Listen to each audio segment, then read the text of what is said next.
It is Monday, October 25th, and there's a few brand new Nintendo Switch stories that have dropped that I want to share with you all today, starting with Warner Brothers and the reason that they are in the news, potentially working on their own version of a Smash clone that will come to multiple platforms. And I want to share with you guys where the rumor stems from and if it is credible or not. Then we also have to dive through a couple big updates around Nintendo Switch Online Expansion Pack, what time it may go live today, and some new information on the N64 controller. And the big talking point for today's video is a big problem that continues to persist with new Nintendo Switch games leaking ahead of their actual release, and we have another one we have to dive into in today's video.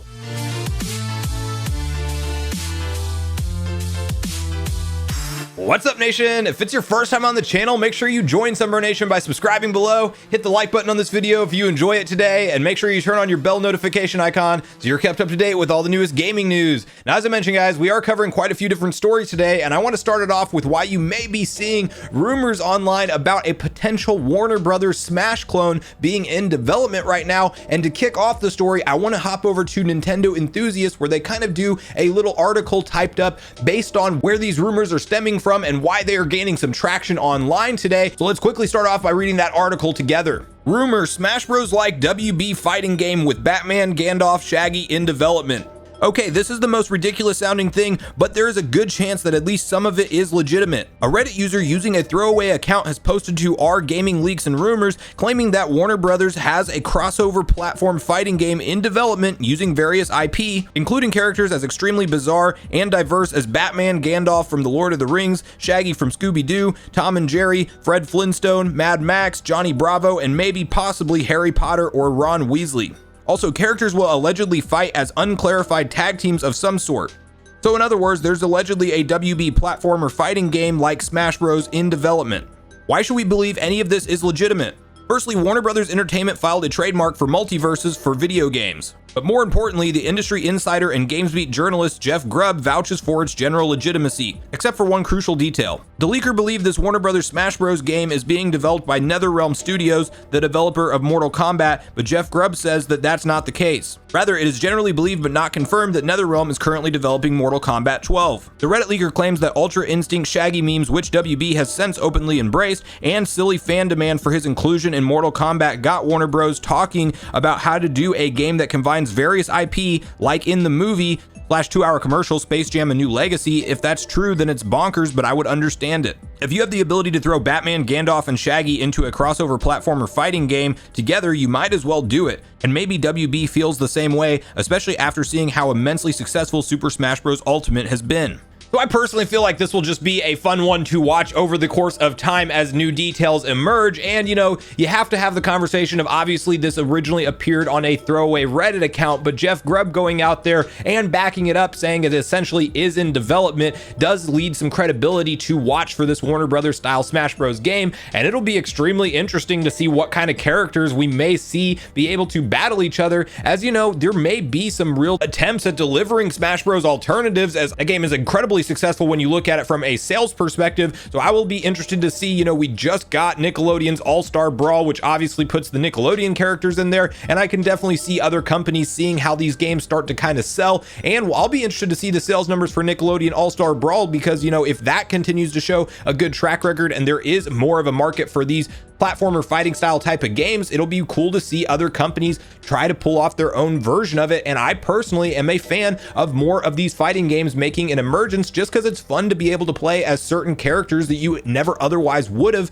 And hopefully the mechanics are tight enough, because that's the one big thing, is that you realize that Smash Bros. Has really finely tuned and worked out that formula perfectly. So whenever you do play a competitor fighting game, there just tends to not feel like that same level of love and care that go into the true gameplay mechanics at the end of the day. But I would love to hear from you guys in the comments down below if you would be interested in potentially seeing a Warner Brothers style Smash Bros. Clone, and which characters are on your personal wish list that Warner Brothers has the rights to, because spoiler alert, they have the rights to tons of them. Which characters would you love to see featured in a Warner Brothers Smash Bros. Fighting style game? So make sure you share that with me in the comments down below. Now, the next thing I want to share with you guys today is a story around when we can expect Nintendo Switch Online Expansion Pack to actually launch today, because obviously the anticipation is there from Nintendo fans. We want this thing to be able to be purchased for people who are, of course, planning on signing up for the service. And I know that that is not all of you, but there is definitely a lot that are. And so as we await the official announcement from Nintendo and the official instructions on how we can purchase this thing, there's actually a good article over on VGC that I want to share with you guys today, basically stating when the eShop and updates and maintenance schedules are set to be rolled out. And based off of that stuff, we can put together a loose timeline of when we do think that Nintendo will make the service go live. So let's quickly hop over to VGC to read through that article together. What time do N64 games go live on Switch today? Switch Online's expansion pack is set to deploy later today in America and tomorrow elsewhere.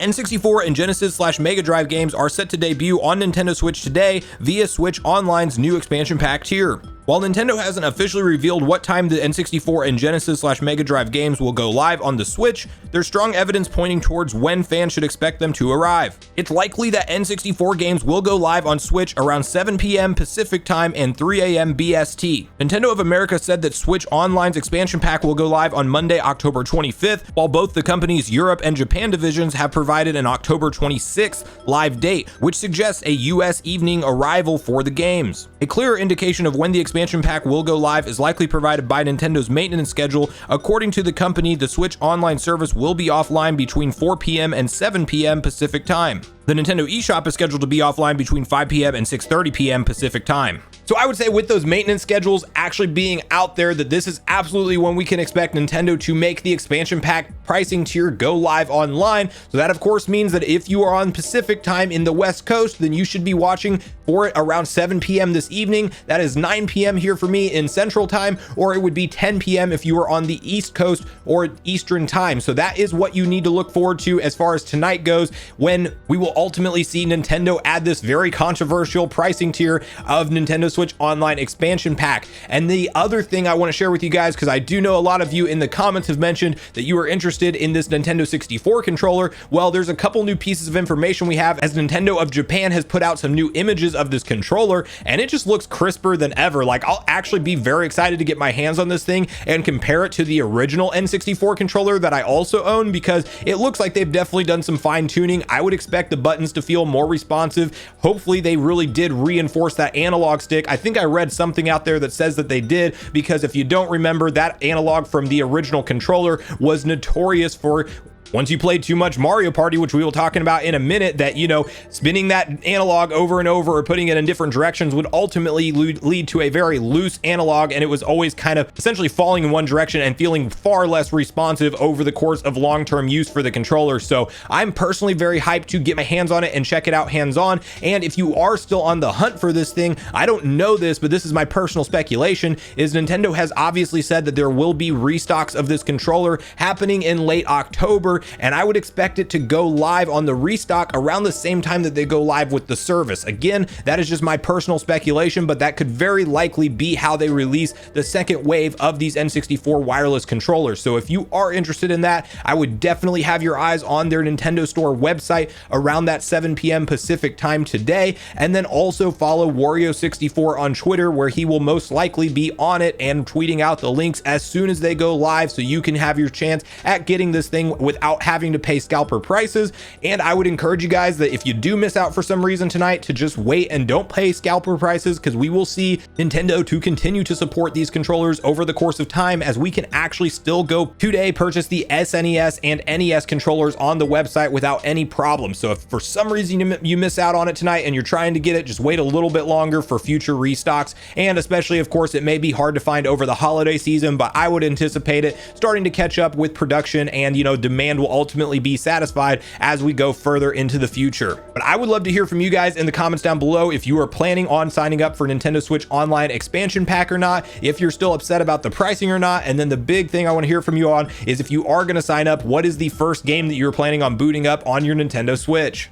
So just as I wrapped up filming that part of the story, I refreshed my Twitter feed, and Nintendeals has actually tweeted out that Nintendo Switch Online Expansion Pack will be available for purchase at 6 p.m. Pacific Time tonight. So our speculation was off by just 1 hour. So all of those previous times that I said, will essentially be rolled back now 1 hour. So if you are on Pacific time, it is 6 p.m. when it will go live. If you are on Central time like I am, that will be 8 p.m. And if you are on Eastern time, that will be 9 p.m. this evening. And additionally, Nintendo did say that you should expect more N64 and Sega Genesis controllers to be available at that time when it does go live. So just a quick update on the previous times in case if you guys are going to be watching for the controllers, or you just want to be able to play these games as soon as they are available.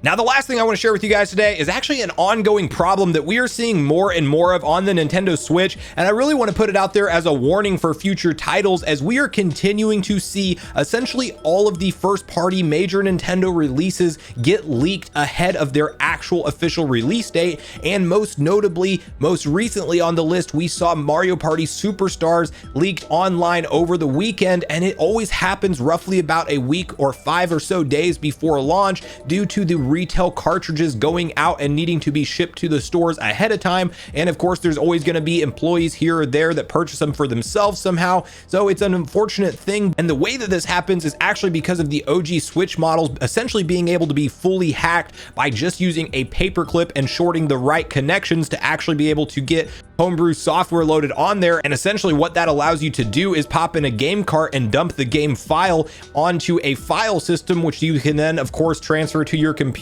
and upload online for anyone else to download with Nintendo Switch emulators, which is a big problem for piracy in general. But then it's also spoiling the games in some points for certain players if you're not aware that this happens online. We also recently saw this happen with Metroid Dread, and of course people unfortunately out there do like to spoil things for other players sometimes. And I want you guys to be aware of this, because if you do see early game spoilers for something that's floating around out there online and you're like, that's probably not true because this game isn't actually out yet, well, unfortunately on the Nintendo Switch, these may all be real and credible and true spoilers to these games, because again, the track record of this, it continues to happen with every major release. And you know, for a game like Mario Party, obviously that's not a big deal in and of itself because it's not any kind of major story send off for the series. But I want you guys to be super aware of this as we go forward in time, because think about when we get closer to the launch of Breath of the Wild 2 next year, if we do see it release in 2022. Like, I would hate to find out the ending of that game or some big surprise moments from cutscenes online, because leakers basically went out and put the game online and are circulating and talking about it on Reddit, Twitter, Facebook, or other social media platforms. And that's essentially what's happening here, because once these games go online, gamers get wind of it, they share their own videos and opinions on what's happening, and some people like to be first to the punch, but it spoils it for a lot of us fans, especially if you're a physical collector and you're trying to go pick it up at release date from a store, and then you're browsing online and surprised you see the ending cutscene for something like Breath of the Wild 2, or God forbid Metroid Prime 4, if that was spoiled, you know, some super big payoff or final boss fight that we don't know what to expect, and that gets leaked online. Like, those are obviously some of the big games that as we get closer to their releases, you will want to stay away from any story spoilers out there. And unfortunately, I think for the foreseeable future, it doesn't seem like Nintendo is able to get this situation under control as far as people getting access to the cartridges early, because that's just a requirement for what you have to do if you are going to sell games physically in store. So I personally will be excited to pick up Mario Party Superstars this weekend and start playing through it with some of my friends, and I'm definitely excited to check out all of the classic mini games that they're bringing back, and the classic button controls is the biggest deal for me. But I do want to put that warning out there, just as we go forward with Switch games, you know, always be aware of leaks and rumors online about potential endings and spoilers for these major releases, because it does appear that this will not be stopping anytime soon. And unless Nintendo can somehow figure out how to block or brick those, you know, existing Switch models out there that are hacked, I can't see them actually getting any kind of foothold around this and stop it from happening in the future. So I really wanted to put that out. I do want to hear from you guys on this situation. Like, what's your thoughts with all of this? You know, the online piracy portion, the emulators, these games leaking out early. Is there anything that you can think of that Nintendo can do to try to stop spoilers from popping up online ahead of big titles releases? And bonus question, share with me in the comments down below if you are planning on picking up Mario Party Superstars this weekend when it releases on Friday, October 29th. And what are some of your most hype mini games that you want to jump into and play before any others? So I do look forward to hearing from you guys in the comments down below, as I do look forward to getting a back and forth conversation started with you all around all the topics we covered in today's video. Thanks so much for watching the video today, everyone. I do truly appreciate you all sticking around until the end. I do at this point in the video want to invite you all one more time to join Sunbro Nation if you haven't done so already. Do so by subscribing below, hit the like button on your way out if you enjoyed it today, and make sure you turn on your bell notification icon so you're kept up to date with all the newest gaming news. That's going to do it for me, guys. I hope you all have a great day. Sunbro Nation, out.